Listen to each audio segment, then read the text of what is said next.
Chers amis de la Clone Force 99, parlons Star Wars. Merci de nous retrouver pour cette vidéo avis des épisodes 10, 11, 12. On était vraiment dans l'avant-dernière ligne droite avec ces 3 épisodes. Oh oui. Là, on va foncer sur la fin de cette série. Oui, j'allais dire de cette saison, mais de cette série. Lapsus correct. Exactement. Donc, on a vraiment hâte de découvrir les 3 derniers épisodes, mais petit focus sur les épisodes 10, 11 et 12. On fera ça en 100% spoiler. Donc écoutez, Comme d'habitude.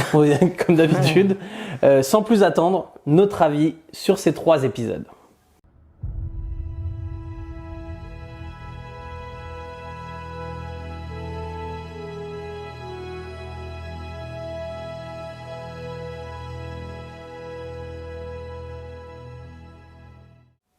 Alors comme d'habitude, je vous fais un petit synopsis des 3 épisodes pour vous rafraîchir un petit peu la mémoire et pour nous rafraîchir aussi un petit peu la mémoire. Mais c'est pas mal qu'on condense là avec les 3 épisodes parce que honnêtement, on reste un peu sur notre faim avec les durées d'épisodes qui sont un peu courts. Je pense qu'ils l'ont pas fait au hasard en fait. Donc du coup oui, le fait que 10 et 11 soient reliés, ça c'est sûr, et soient sortis en même temps, c'est une certitude. Donc dans l'épisode 10, on a un épisode clairement centré sur Tantis et sur les expériences que l'Empire et le Dr Hemlock font sur Tantis. Des expériences assez dégueulasses, on va pas se mentir, sur des enfants. Donc on voit pas du tout la Bad Batch dans cet épisode, mais on a quand même le retour d'un personnage important et un sacré saligo, pour ne pas dire autre. Il est sans foi ni loi, il ne pense qu'à l'argent. C'est Cad Bane qu'on retrouve dans cet épisode. Dans l'épisode 11, du coup là on retrouve enfin la Bad Batch sur Pabu, mais l'Empire, ça y est, enfin, de toute façon on le sentait arriver, l'Empire a enfin localisé la planète Pabu et donc du coup va arriver pour pouvoir capturer Omega. Et ils vont clairement détruire l'île un petit peu, ils vont clairement détruire l'île en étant à la recherche d'Omega, et Omega va se rendre du coup pour éviter à l'île d'être complètement détruite. Donc voilà pour l'épisode 11. Et en épisode 12, on en apprend plus, Omega en apprend plus sur les expériences menées sur Tantis, vu que maintenant elle est aux mains du docteur Hemlock. Et la Bad Batch, pendant ce temps-là, le reste de la Bad Batch essaye de localiser tant bien que mal Tantis. Ça fait quelques épisodes quand même qu'ils essayent de localiser Tantis. Ça a pas l'air évident. Ah ouais, c'est la planète la plus paumée de l'univers, j'ai l'impression. Et donc pour ça, ils vont essayer de se rapprocher d'un ancien ennemi. On vous en dit pas plus, puisqu'on vous en parlera un peu plus tard dans notre avis. Écoute, j'ai envie tout de suite de me tourner vers toi. Épisode 10, 11, 12. Comment tu veux faire? Tu veux procéder par épisode? Qu'est-ce que tu veux me dire sur ces épisodes? Alors déjà, si je devais rassembler les 3 épisodes, je dirais que ça m'est arrivé précédemment de dire que les épisodes sont de qualité inégale. Oui. Là, j'ai trouvé que à peu près on était dans la même veine. Ce que j'ai bien aimé, c'est que tout de suite, effectivement, on attaque ce double épisode 10-11 et on sent que l'histoire va avancer. Voilà, on se fout plus de notre gueule, on est en deuxième partie de saison. Il est temps d'aller au mastic et d'avancer. Donc du coup, j'ai quand même. C'est vite dit quand même, je trouve. C'est vite dit, mais au moins, même si c'est lent, parce qu'il faut pas confondre le côté lenteur avec le côté, je trouve, on avance dans l'histoire. Moi, j'ai quand même trouvé qu'on avait avancé, qu'on apprenait des choses. Le fait que ce soit un double épisode 10-11, c'est totalement justifié parce que comme tu l'as dit au préalable, tu peux pas laisser le spectateur sur cette fin d'épisode 10 où effectivement là tu te serais dit attends mais il s'est pas passé grand chose. Non mais surtout tu vois pas la Bad Batch du tout. C'est surtout ça, je pense. C'est pour ça qu'ils ont fait un double épisode. Ils se sont dit on a un épisode où on voit pas du tout la Bad Batch, donc non, il faut compenser. C'est pour ça qu'ils ont sorti 10-11. Ils ont sorti 10-11 comme ça, effectivement. J'ai bien aimé qu'on rentre effectivement dans le détail des expérimentations dans cet épisode 12 là, même si on nous en dit un tout petit peu, mais quand même pas beaucoup, parce qu'on reste encore une fois dans l'épisode 12 un peu sur notre fin.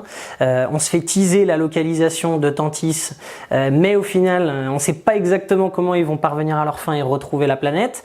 Et d'un autre côté, on nous tease le fait que, ok, on va comprendre pourquoi Omega est si importante, mais en même temps, on nous donne pas totalement la réponse. Ouais. Donc on est encore sur on approche de la fin de saison, mais on n'est pas encore, comme tu le disais, dans cette dernière ligne droite, dans ce sprint final. Donc il y a de quoi être un peu frustré, même si je trouve que quand même la qualité des épisodes était bonne. Moi, je suis pas tout à fait d'accord avec toi quand tu dis mais explique-moi pourquoi. Non, mais quand tu dis que on a avancé, je trouve que quand même, on est sur les mêmes problématiques depuis quand même pas mal d'épisodes là. C'est-à-dire localiser Tantis, on n'y est toujours pas. On est à 3 épisodes de la fin, on n'est toujours pas localisé Tantis. Omega et le mystère autour d'Omega et le Toem, etc. Je trouve que bon là, on a vu 3 épisodes, on était déjà dessus les épisodes d'avant. Ça a toujours pas avancé véritablement. On a le Dr Hemlock qui donne 2-3 phrases qui sont quand même très intéressantes. Ah oui. On reviendra bien entendu sur ce point particulier qui est quand même le plus intéressant de cette saison 3 sur le Toem et donc le rôle exactement d'Omega. Qu'est-ce qui va attendre d'Omega mais alors je suis d'accord avec toi par contre sur un point, c'est que ça n'entache pas la qualité de l'épisode. C'est-à-dire que je trouve que l'épisode 10 par exemple est un épisode où ok, on ne voit pas la Bad Batch, mais elle est c'est intéressant parce que on en apprend plus sur Tantis, on en apprend plus un petit peu sur les recherches. Et donc là, on voit clairement qu'ils font des expériences sur les enfants, que ça soulève aussi des questionnements auprès du docteur Carr. Ça va être un des enjeux aussi des 3 derniers épisodes. C'est ça. Est-ce qu'elle va se retourner ou pas? On commence à creuser un peu là, le personnage, on commence à voir un peu qui elle est, pourquoi elle agit comme ça et surtout elle va avoir à faire un choix effectivement et lequel va faire.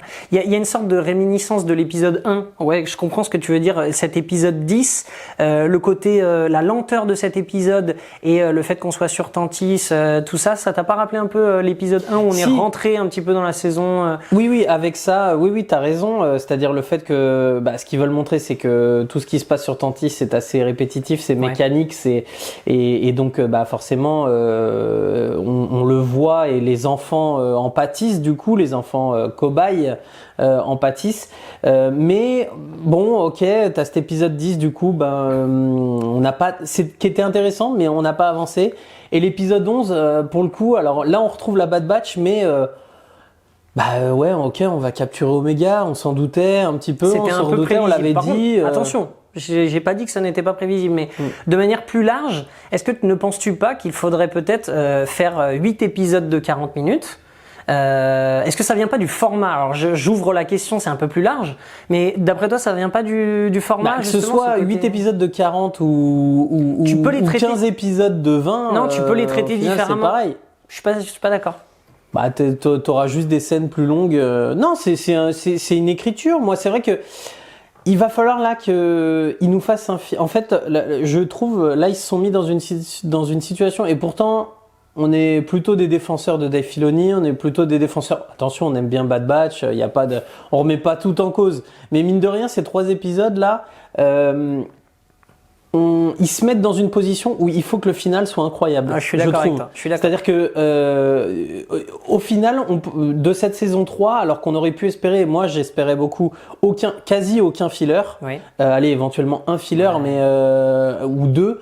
Mais là, on est quand même sur un rythme très lent, je trouve, très lent. Donc ça, bon, sûr. Pourquoi pas? Mais si tu nous fais un rythme très lent tout au fil de la saison, alors il faut un final incroyable. Ouais. Alors je suis complètement d'accord, c'est la saison qui est la plus lente en termes de rythme depuis le début, il n'y a pas photo. J'ai l'impression peut-être pas, non. On n'est pas d'accord visiblement. Non, on n'est pas d'accord. La saison 2 était pas si on l'a eu, pour le coup, on a eu un final de fou. Oh, mais il y a eu beaucoup de fillers. Oui, d'accord, mais il y a eu beaucoup de fillers. Oui, mais des fillers où ça dépotait un peu. Mais je t'ai interrompu. Non, il n'y a pas de problème. Toujours est-il que écoute, effectivement, il faut un final tonitruant avec un feu d'artifice pour effectivement justifier tout ce qui s'est passé auparavant. Mais bon, moi, encore une fois, le côté filler, j'ai plus envie de m'en plaindre parce que c'est un petit peu la formule. Oui, je suis d'accord. Non, mais le mot est éculé. Je suis d'accord. Mais là, tu vois, c'est même pas filler. C'est-à-dire que en début de saison, on a Omega captive. D'accord ? Ouais. On a 4 épisodes ou 5 ou je ne sais plus pour récupérer Omega. Ok, récupère Omega. Ensuite, ils font quelques missions, ils avancent un petit peu. Au final, 3 épisodes avant la fin, Omega est recaptive. Tu vois, mine de rien, je trouve que dans l'architecture de cette saison 3, je la trouve un peu facile, mais ce qui, pour moi, sauve cette saison 3 sur Bad Batch, c'est le sujet. C'est-à-dire d'être sur les midi-chloriens et le Tohem et le projet Nécromancie. C'est-à-dire que quelque part, tu fais t'es dans la période à peu près de la trilogie originale, parce qu'on est après le 3 à ce moment-là, voilà. Ouais. On est au début de l'Empire, donc on est dans la phase impériale, mais tu parles des midi-chloriens, ce qui te ramène à la prélogie, et tu fais une connexion avec la postlogie en parlant du projet Nécromancie. Donc ça, pour moi, ça c'était intéressant. C'est intéressant. Le problème, c'est que 15 épisodes, j'ai envie de dire que c'est limite un peu trop, quoi. C'est trop. C'est trop. Pour une série animée, je pense que c'est trop. Et moi, je pense que non, mais en tout cas sur si ce tu veux sujet-là, éviter, oui, sur ce sujet-là, si tu considères qu'effectivement ça va être le sujet principal de ta série, on va faire un truc de fou. On va parler du projet Nécromancie. On va faire un lien ultime avec entre autres effectivement l'épisode 9. Moi, je suis d'accord avec toi, je serais pas contre que Star Wars ou Disney prennent la décision de dire on va faire une dernière saison avec 8 épisodes ou 10 épisodes et effectivement on fait un final de dingue et avec des épisodes un peu moins ça avance. Mène en bateau, où ça avance. Donc dans la formule actuelle, c'est pour ça que je te dis, moi je trouve que ça avance, mais dans la formule actuelle, cependant, il pourrait effectivement revoir les choses différemment pour qu'on ait cette impression en tant que spectateur qu'il n'y a pas c'est une ligne droite, quoi, constante. On est sur une autoroute et à chaque épisode, ça dépote et voilà. Je suis d'accord avec toi. Voilà ce que j'avais à dire. C'est fini. Merci. Je vous en remercie. Merci beaucoup, c'est gentil. Non mais écoute, en soi là, pour le coup, là, je suis d'accord avec toi là-dessus, mais là, c'est le mode d'écriture effectivement de l'équipe Filoni un petit peu, et on voit, là, on touche du doigt les limites, je trouve, de l'exercice. J'ai cru que t'allais dire du foutage de gueule. non, faut pas déconner. J'allais dire c'est magnifique. Non, mais on touche du doigt les limites de l'exercice et. J'entends. Mais encore une fois, je pense que ce qui, au final, sauvera cette saison 3. Et si ça se trouve, je dirais totalement l'inverse de ce que je suis en train de dire là, si on a 3 épisodes de dingue à l'arrivée. Yes. Sauf que bon, vu au rythme où vont les choses, et ben sur l'épisode 13 qui va arriver, tu sais très bien que déjà l'assaut sur Tantis, ça va pas être pour tout de suite. On va sûrement avoir un épisode 13 où la Bad Batch, une fois qu'ils auront localisé Tantis, j'espère que ce sera pas à la fin de l'épisode 13, mais plutôt en début d'épisode 13 qui localise, et ensuite ils vont sûrement réunir l'équipe avec Rex, on la voit arriver l'histoire, oui, bien sûr, et puis ils vont teaser voilà, et en gros ça veut dire qu'en fait l'épisode 15 ça sera l'assaut sur Tantis et la récupération d'Omega.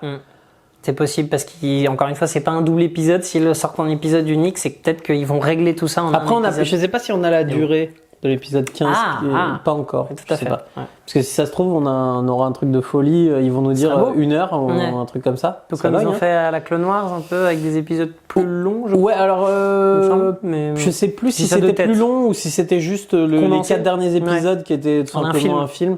Bon, à voir. Le point central, clairement, on l'a dit, c'est les midi-chloriens. Omega, on a compris, c'est la masterpiece de Hemlock là-dessus. Mais du coup, pourquoi exactement? Qu'est-ce qu'il veut faire exactement avec Omega? On a un dialogue très intéressant dans l'épisode 12 où il est censé lui révéler un petit peu le pourquoi du comment, mais ça me paraît encore flou cette histoire. Donc qu'est-ce que t'en penses, toi? Alors, très sincèrement, je vais pas faire trop de théories fumeuses parce qu'effectivement c'est encore flou, c'est pas évident. Ce qu'on comprend, c'est que transférer des midi-chloriens ou du moins prendre quelqu'un pour effectivement faire un Jedi, admettons, quelque part, voilà, ça fonctionne pas, ou du moins c'est pas si évident que ça. Juste extraire des midi-chloriens et les mettre dans un autre corps, ça ne marche pas, le corps dépérit, etc. Et c'est ce qu'ils ont essayé de faire par exemple avec Crosshair. Tout à fait. C'est ce qu'on comprend. C'est ce qu'on comprend. Donc il va y avoir ce réceptacle ou du moins ce répéteur, un peu comme une Wi-Fi, où ça va être Oméga au centre de cette équation pour faire un transfert de midi-chloriens. Alors encore une fois, pourquoi elle? Est-elle la seule? Je ne pense pas. Mais on verra quels détails il nous apporte en plus sur Oméga dans les 3 derniers épisodes. Parce que pour le moment, À part faire des théories fumeuses, c'est pas évident quand même. Ouais. Après, bon, ça se précise quand même si on dit que ça avance pas beaucoup, ça se précise quand même. Et quand justement, à la fin de l'épisode 12, il lui dit, il lui explique un petit peu la chose et que justement, c'est la pièce centrale maintenant justement de l'énigme, enfin, ou tout du moins de l'expérience qu'il veut mener, et que la dernière pièce du puzzle, les dernières pièces du puzzle, ce sont les 3 petits enfants qui sont sensibles à la force. Il y en a un 4e maintenant, si je ne m'abuse. Oui, un bébé, oui, du coup, amené par Cad Bane. Mais effectivement, c'est compliqué quand même de voir exactement, parce qu'il y a aussi, je pense qu'en fait, là, je vais me laisser aller à une théorie fumeuse. Du coup. Il faut. Donc je pense qu'en fait, si ça se trouve, ce qu'ils veulent essayer de faire, soit les enfants qui sont sensibles, qui ont apparemment un taux M élevé, c'est eux la base, c'est-à-dire sur lequel vont être prélevés les midi-chloriens, pour ensuite passer par soit le sang d'Oméga, soit directement le corps d'Oméga, effectivement, et on va voir ce qu'il veut faire avec Oméga, ou pour le transmettre encore à une tierce personne. Soit, autre théorie, dans les capsules de la grande salle rouge qui est destinée au projet nécromancie, là, à ce moment-là, il y a, parce qu'on sait toujours pas ce qu'il y a dedans. Non. Là, peut-être qu'il y a, admettons, des anciens Jedi ou en tout cas des personnes sensibles à la force. Et à ce moment-là, c'est deux que sont prélevés les midi-chloriens. Ça passera par le sang d'Oméga pour ensuite les mettre chez les enfants. Ça pourrait avoir du sens, parce que prélever du sang, ou du moins des choses des personnes plus âgées, et du moins qui sont peut-être en mourance, pour les transférer via Oméga sur des personnes qui sont plus jeunes et dans la force de l'âge, j'ai envie de le dire, je le comprendrais même plus dans ce sens-là. Ça pourrait avoir du sens. Et je te rappelle, vu qu'on est dans la catégorie théorie fumeuse, le retour d'Assage Ventress pourrait aussi... on pourrait avoir un super beau retour aussi de l'ami Kinlan Voss, qui nous a quittés en même temps qu'Assage Ventress, mais cet élément, cette personne qu'on soupçonne être un Jedi depuis un petit moment dans cette salle, pourquoi pas ça serait lui? Je veux dire, si on nous fait revenir Assage Ventress, pourquoi pas nous faire revenir Kinlan Voss? Alors c'est encore une théorie, ça se trouve c'est pas du tout ça, mais en tout cas ça risque d'être quelqu'un peut-être d'important. La révélation va être belle, je pense. À voir. Je pense qu'on peut s'arrêter là sur 10-11-12. Avis global, du coup, c'était pas mal. Mais on attend d'avoir un final là qui bouge. Pas mal, mais ça nous met ça fait mettre la barre encore plus haute pour un final d'exception. Voilà, on leur met la pression. On leur met la pression. Petite note comme d'habitude. Petite. Sur l'épisode 10, on va mettre un 3. On met un 3 parce que 3 Jar Jar. C'était quand même, on met 3 Jar Jar, voilà, tout à fait. C'était quand même intéressant de voir, d'en voir un peu plus sur Tantis. Tantis reste quand même intéressant dans cette série, donc c'était intéressant. Sur l'épisode 11, je te laisse annoncer le vote sanction, peut-être. Ce sera malheureusement un chiffre pair, ça sera pas 4, ça sera 2 malheureusement, puisque il était un peu en deçà. C'est triste parce que c'est l'épisode où on retrouve la Bad Batch, mais... On aurait pu mettre 3 honnêtement, mais on a voulu sanctionner un petit peu. Sanction. À peu près. Donc oui, un 2, un gros 2, mais bon, voilà. Voilà ce qu'on en pense. Et Clem, l'épisode 12. Et un 3 pour l'épisode 12. Épisode court qui est passé très vite. Donc est-ce que c'est vraiment la durée ou est-ce que...